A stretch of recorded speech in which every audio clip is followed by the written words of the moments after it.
for you. I just hope I could sell a lot of records, so I could like pull on this coattail. Follow up. Why you want to pull on my coattail? Because you large, baby. I said, but it don't got to be like that. We family. The bad boys and the bad girls. But you're all married and whatnot. Oh yeah, no question. That's my old lady. Which is it's kind of rare in this business for a couple to be out there. People know about it and everything. I mean, what do y'all think it represents a lot of young people out there? Unity. I hear you. It's an absolute pleasure to be stood next to one of the finest R&B singer-songwriters from the early 90s to the present day. Miss Faith Evans is in Manchester right now on the King and I tour. Miss Faith Evans, how you doing, miss? I am doing pretty all right, considering my travels today.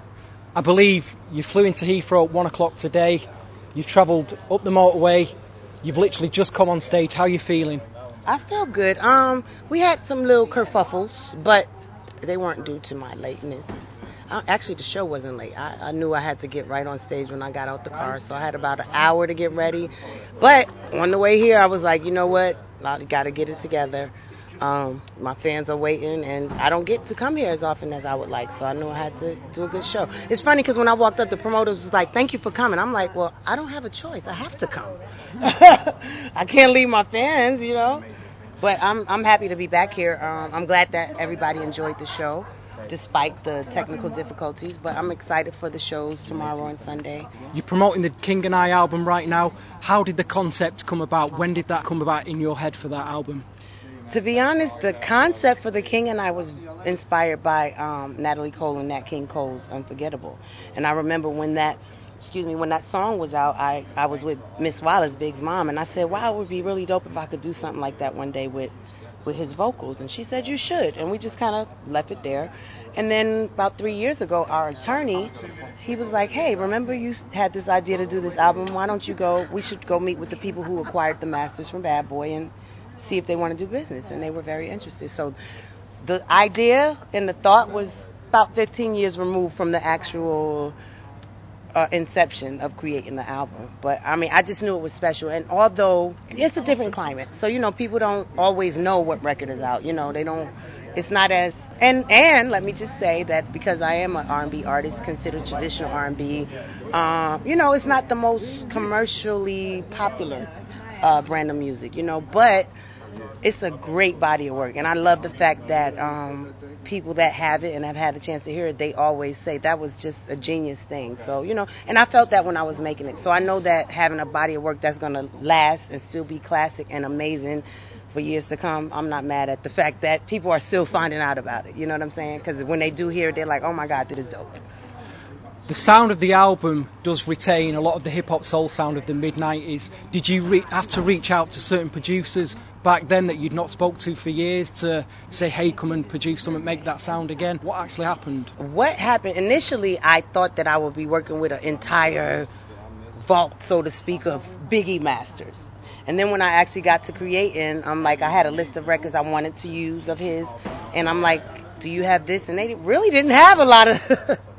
Unfortunately, a lot of the masters that I thought they acquired in their multi-million-dollar deal. But needless to say, I went online and found different Biggie instrumentals and different Biggie acapellas, and I started actually putting it together on my own with a producer called J. Drew Sheard, who's the son of one of the Clark sisters. Then I went and saw what Rhino did have in their catalog. I worked with that. Then I got with some producers like Salam Remy, Just Blaze, Chucky Thompson, even Stevie J. They had certain Biggie acapellas and masters that they were going to use for a remix album that never happened. So I kind of got lucky in that.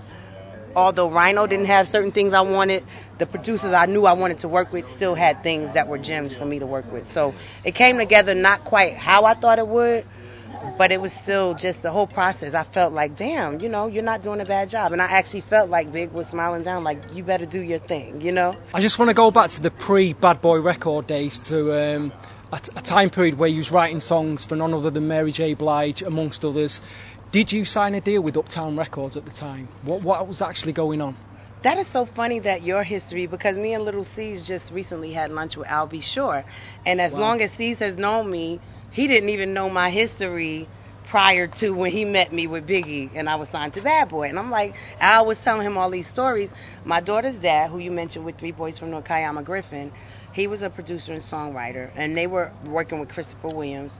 I was in college, so I was, not necessarily looking for a record deal. I always had the gift of singing and writing music, but it was a hobby in terms of me being a vocal producer. It was just something I learned how to do.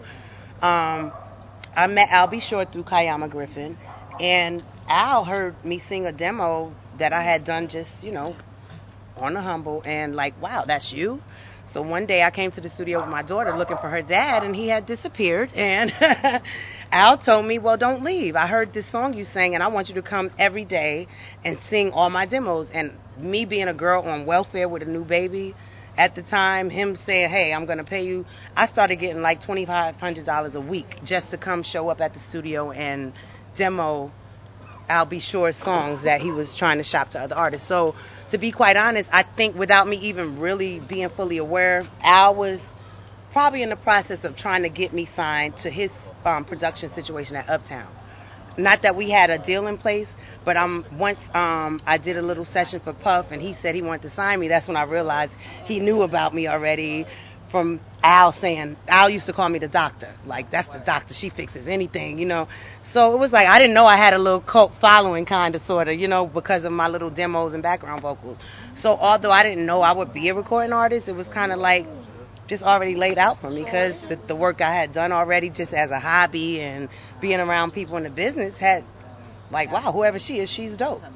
So even though I thought I might be a girl singing in a hotel lobby making money, I ended up singing on a recording and making money. Wow. In my opinion, you wrote some of the greatest songs for Mary J Blige. Oh, wow. People don't realise this. When you look back to them tracks now, do you think, should I have given away some of them songs? To be quite honest, when I was working on Mary's My Life album, that I was actually in the process of negotiating my Bad Boy deal. When I met Puff, he was working on the Usher's first album, and then after that was Mary's My Life. So I was in the process of being signed to Bad Boy Records at that time. Those weren't necessarily songs for me. Puff had an assembly line going on. Like, he would have the entire Hit Factory studio, all 6 to 8 studios booked up with different projects. So it would be like I would go in one studio, he'd say, I need a hook. It was a Mary song. Oh, I need a bridge. This is an Usher record. And what happened was he ended up using all of my demo vocals that I did, my backgrounds, he kept them on Mary's records. So to kind of add to what your question was, people, when I first came out, the comparison with me and Mary, I think initially came from the fact that a lot of my vocals were on her My Life record. You know what I mean? So people kind of heard a familiar sound and they heard it on her record, probably not realizing that, well, that little part was me singing. So, I've never taken that comparison like in any bad way. I thought it was a great thing. But, people just, if they read credits, would know, oh, that's her singing that part, But I would not claim that those records were for me. They were clearly Mary J Blige records that Puff wanted me to sprinkle my little Faith Evans on. The song Soon As I Get Home, was that from personal experience, and how did the collaboration, the remix, come with Aaron Hall? Oh, that's so funny. The song Soon As I Get Home, although it's a very first person story, I actually wrote that song from the perspective of, this is what I would love for Big to be saying to me. Because when we first got married, he blew up right away. Like, neither one of us knew we were going to be where we were. But he obviously was out the gate, bam, and we had just gotten married. So we didn't get a chance to really consummate in our relationship in our home. And it was like, damn, I really wish this is something he would say to me. And, when I tell people that story, it's like, oh, wow, okay, that's kind of fly. It was like, damn, I wish he'd be like, baby, as soon as I get home, I got you. Your biggest club track, especially in the UK, is Love Like This. Now, a lot of 90s R&B, even Y2K R&B, took from samples.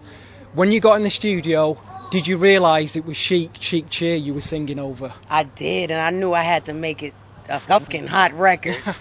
Because that song was just already on its own, just one of those joints, like yank, yank, yank, yank, yank. I came up with the melody for the hook, and rest in peace, a good friend of mine who used to sing background for me, he had some words, but it was like broken promises, and I'm like, I don't think I like that. Like, I like the da da da da. I had the melody, but it couldn't have been Broken Promise. I don't think y'all would be partying to Broken Promises 20 years later, you know what I mean? So I was like, let me just try and get a little phrase that feels better in that little cadence. And it was love like this before. And I had just, fallen in love with my ex-husband. So, I think all of those emotions and feelings kind of went into that hook. I had to make it right. Finally, today's R&B trap sound does have a lot of 90s influences in it. How are you feeling about the sound today? I respect everybody creatively who finds an audience for themselves.